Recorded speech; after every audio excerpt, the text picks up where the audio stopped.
আজকে দেখি বাবা সকাল সকাল আম নিয়ে এসেছে। আর বাবা মানে আমার শ্বশুর মশাই।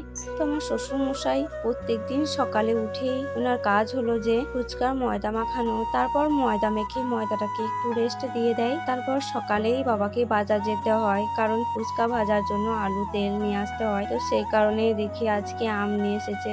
তো বাবা আমাকে আমগুলো আচার বানাতে বলছিল, তাই দেখো আমি আমগুলোকে আমি ঘরে বসে বসে কাটছিলাম। আর একদিকে তো আমার বাবু আমাকে ভীষণ জ্বালাইছিল। তো যাই হোক, আর বাবু যখন আগে ছোট ছিল তখন আমরা যখনই ফুচকা ভাজতাম তখনই বাবু সেই টাইমটা ঘুমিয়ে যেত। আর এখন দেখো সেই টাইমটা তো ঘুমায় না, সারাদিন ঘুমায় না, সবসময় দিন দিন যত বড় হচ্ছে তত শুধু খেলাতেই মেতে থাকে। তাই আমার আর ফুচকাগুলো ছেড়ে দেওয়া হয় না, কারণ আমি যখনই ফুচকাগুলো ছাড়তে যাই তখনই আমার বাবু চলে যায়।